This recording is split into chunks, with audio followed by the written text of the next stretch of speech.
మాట్లాడండి హరీశ్రావు గారు మాట్లాడండి. సార్ స్పీకర్ సార్, మీరు మా హక్కులు కాపాడాలి సార్. మీరు ఇట్లా దయచేసి మీరు మా గొంతు నొక్కొద్దు సార్. ఇప్పుడు మైనింగ్ మినిస్టర్ గారు లేచి నేను తప్పు మాట్లాడితే వారికి మైక్ ఇస్తే I have no objection sir. మీరు విప్లకి ఇచ్చి ఈ రకంగా మీరు మా గొంతు కట్ చేయడము, మా ఫ్లో కట్ చేయడం మీకు తగదు సార్.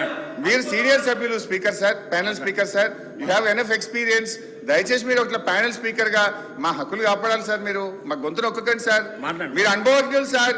మీరు, నేను, మనందరం ఈ రాష్ట్రం యొక్క సంపద కాపాడాలి, రాష్ట్ర ఖజానాకు తూట్లు పడకుండా చూడాలి. ఈ రాష్ట్ర ప్రభుత్వం మనం రాజ్యాంగం మీద ప్రమాణం చేసిన మనం ఈ అన్యాయాలను, అక్రమాలను సహించం అధ్యక్ష.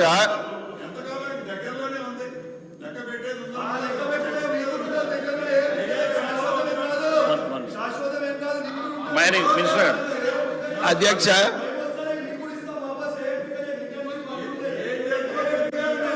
అధ్యక్ష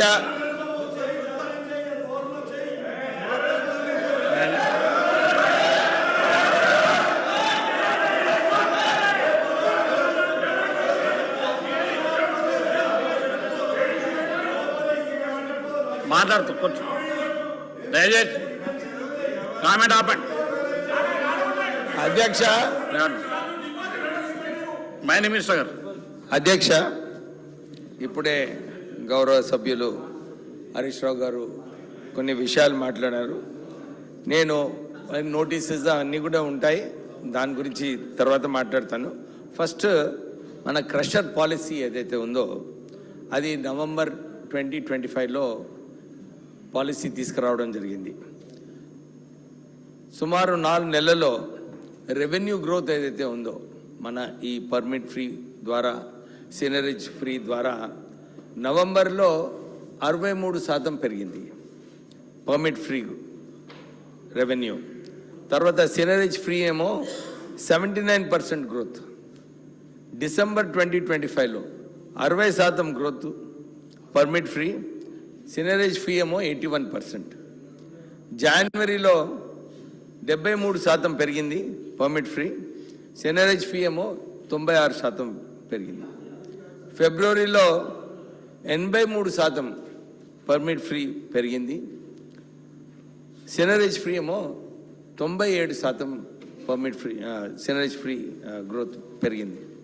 ఇప్పుడే మీరు చెప్పినారు రాష్ట్ర ప్రభుత్వం వారి responsibility, revenues, state revenues protect చేయాలని చెప్పి వారు చెప్పినారు. దాని ప్రకారంగానే చూస్తే నిజంగానే కొత్త ప్రభుత్వం వచ్చిన తర్వాత పర్మిట్ ఫ్రీ అయినా కానీ, సినరేజ్ ఫ్రీ అయినా కానీ పకడ్బందీగా కలెక్ట్ చేస్తూ ముందుకు వెళ్తున్నారు.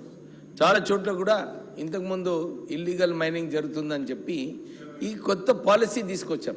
ఈ ఎలక్ట్రిసిటీతో క్యాల్కులేట్ చేస్తే దేశవ్యాప్తంగా కూడా చాలా రాష్ట్రాలు కూడా ఇదే పాలసీ ఫాలో చేస్తున్నారు.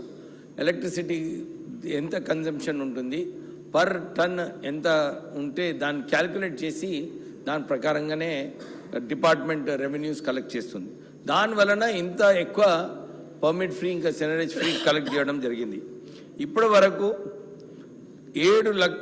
7.87 crores పెనాల్టీ ద్వారా కూడా రాష్ట్ర ప్రభుత్వం కలెక్ట్ చేసింది.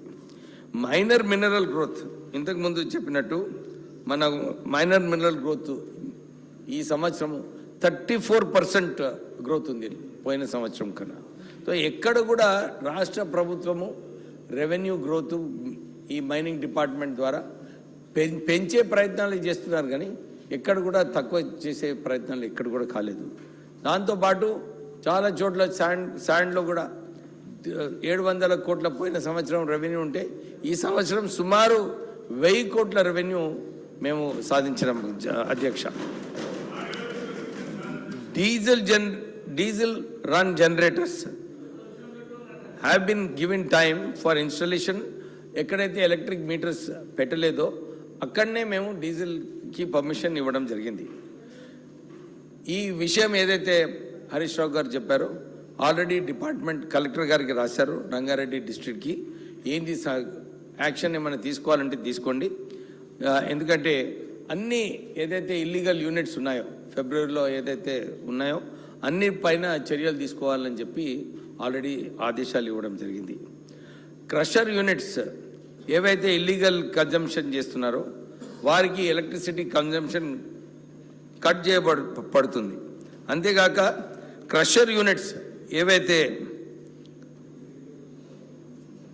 ఇవన్నీ కూడా వయలేట్ చేసినప్పుడు పొల్యూషన్ కంట్రోల్ బోర్డ్ పర్మిషన్ తీసుకోక, లేకుంటే సిఎఫ్ఈ పర్మిషన్ లేకుంటే పొల్యూషన్ కంట్రోల్ బోర్డు వాళ్ళు చర్యలు తీసుకొని క్లోజర్ కోసం వారు చర్యలు తీసుకుంటారు. సో ఇంతే అధ్యక్ష. కానీ ఇంతకుముందు చెప్పినట్టు మనకు ఈ మైనర్ మినరల్స్ ద్వారా మన రాష్ట్రంలో ఈసారి 34% రెవెన్యూ గ్రోత్ ఉంది. తర్వాత శాండ్లో 35% గ్రోత్ ఉంది. సో ఎక్కడ కూడా రెవెన్యూ గ్రోత్ ఎక్కడ తక్కువ కాలేదు. గౌరవ సభ్యులకు వారికి దృష్టికి తీసుకొస్తున్నాము. సో ఎక్కడైతే ఇల్లీగల్ క్రషర్స్ నడుస్తున్నాయో ఏం ప్రెషర్ ఉండదు, వారిపైన కఠినమైన చర్యలు తీసుకుంటాం అధ్యక్ష. Thank you. హరీష్ రావు గారు. అధ్యక్ష, మంత్రిగా